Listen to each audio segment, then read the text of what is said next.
I'm gonna have to watch it back, but I think in bits was nice. I was comfortable. Yes, I admit I do get lazy. I sit on the ropes. I shouldn't do that. It's for a little breather. I shouldn't do it, but I've got everything covered. But I shouldn't do that because I'm bringing them into the fight. I'm making the fight competitive. I'm not gonna do it no more. I say it every time. But I'm gonna go back to the gym. I'm gonna work on more stuff. I'm still getting better. I'm still learning. I've only had 24 fights. Like, I've won. I'm still champ. But I'm a bit disappointed with the performance. My feedback on Twitter, a majority of it has been good. That I'm the champ. My skill level's unbelievable. But I switch off, fighting on the ropes. I think people just get a bit frustrated with me because they know how good I am. Even my haters, right? They stick me on the pedestal. Do you know that? Even my haters.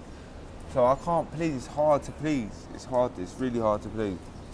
Do you think though that you're one of those fighters who needs, when you have a real test, when you have that bit of fear, like so. at Darrell, you're better? I think that's the majority of fighters. When you're a bit scared, fear, you box a whole lot better. With Medina, just going by all of his performances, his last 4 performances, he's knocked 4 people up. But the ones before that, mate, he blows up after 6 rounds. He's not in that great condition. He's not ripped the way he was, but I heard he had a good camp up in Big Bear. He's sparring with Golovkin. He got some good work up there, and he's trained hard. This is his chance, isn't it? These Mexicans ain't got much, and they're hungry. They're hungry fighters. But I have to go back and look. Jim's pleased. A couple of things we have to work on, but yeah. I'm acting like I've lost. Like it's a joke. Yeah, that's what I was saying. In the presser, it seemed like you were a bit down, but you're still the champion. Obviously, you got paid well. I'm my biggest critic. Yeah. I swear to God. I'm my biggest critic. Even after Booty, I moaned a little bit. Even after Darrell, weren't I? It was still a good performance. But people, I'm actually a little bit upset that people forget my last 5 fights. I boxed Brandon Gonzalez, an unbeaten fighter. Then I boxed Perry Brand. Never been stopped. I stopped him. A good fighter. Then I boxed Darrell from World Cup. Then Booty, and now my mandatory. Mate, I ain't had it easy. I'm boxing the best and I'm beating them. You must be happy with that little run. And I mean, the most important thing is you go home with the belt, with this unification still, still on the horizon. So, I mean, it's the job well done, really, in that respect. Yeah. Well, that is the main thing. It's just winning, but. You want to look good, innit? You want to put on a. Yeah, were you aware of that? Because obviously it's on the TV over here, and it's on the big. And do you know what? Sometimes I put pressure on myself, really. But I'm normally a very good judge of a fighter and what I'm going to do and how hard it's going to be. My last couple ain't been spot on. Booty, I said I should get him out of there. But that's just going by the frotch. I'm thinking, but he's shown that he's actually a good fighter. And he's still got a bit. Porky Medina, he shouldn't be lasting 12 rounds with me. Something to be, he was just coming in good shape, mad engine, won't even breathe in. When you're boxing for 36 minutes, it don't matter how fit you are, you're still going to feel the pace. But it just shows you how fit I am. But yeah. Now we look ahead to Badou Jack fight, obviously. A lot of talk in the presser and afterwards where it could be, wherever the money is. What's your gut feeling? Where do you think we're going to be in September, really? I'm just hoping Eddie Hearn can work with that Lenby. Leonard Ellaby, yeah. Leonard Ellaby. And get it sorted for London, because I think Badou Jack's attitude is wherever the money's at. And that's where mine is, but I don't mind taking a bit less if it's going to be in London. I want to box in front of my own people. It's been ages since I boxed in London.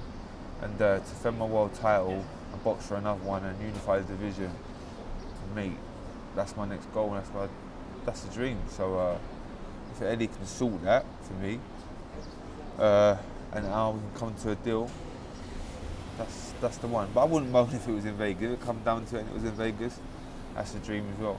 I mean, I'm sure you'll agree the atmosphere in there was poor yesterday. And it seemed to reflect in the fight, really, especially in the early stages. Now, if you think about what the atmosphere can be like at the O2, or think what it was like at Wembley that night, do you feel like you would be, especially for a fight like Badou Jack, do you think you could do with that really behind you? Well, as Ed says, I'm a buzz fighter, and I do like it. I do like when everyone's behind me, the atmosphere is electric, people are chanting your name, people cheering you. gives you that extra push. So boxing in America on Showtime, wicked, in front of 3,000 people in a big arena. Do you know what I'm saying? It's a bit frustrating, but you have to be switched on, just go in there and do a job really. But yeah, I want to box in front of my own people. You know what I'm saying? I think I deserve a homecoming. I ain't boxed London for ages, so I'd say hopefully they can sort it. Did you speak to Floyd? I saw a couple of pictures with you, and he's come and see you before Floyd, the fight. it felt like he was like following me after. Seriously, Floyd's the man though. He's actually an inspiration. You just look at him, you look what he's achieved, look what he's done, and for him to be ringside shouting at me advice and what to do, he was saying, "Sure, the Floyd Mayweather defence." He's going, "Jab to the body, James. Jab him." It's like so. Some of the head movement was humbling. a bit Mayweather. Yeah, that was just humbling, and yeah, it was nice. It's a bit like surreal. Mayweather, you see him in real life. He's only small. He's got big gnashes on him. Just as smooth, don't he? He's like just the coolest guy I've ever met or seen, isn't he? Eddie Hearn, obviously you've had this kind of falling out, but he was back alongside you at the presser. Have you kind of drawn a line under it? But more importantly, is this an opportunity, this Badou Jack fight and the promotion of it, an opportunity for you to get back? You know what it is? Me and Ed, I've got, I said to James over there, a bit of a love-hate relationship, but a majority of the time we're cool. We love each other. Like, he's banner, I'm banner, we have a laugh. He knows I'm a good fighter, I know he's the best in the business. And it's like, I've got a good team, but obviously he probably gets in his nerves a bit. I'm with Al Heyman, he ain't got full power on me, he probably is. But then again, he gets minor some of the things he does, but don't matter. What do you think of Badou Jack, first of all? He got a draw last night. Were you obviously watching the fight? Were you paying close attention to it? I missed the first couple of rounds, but I thought he won, if I'm being honest.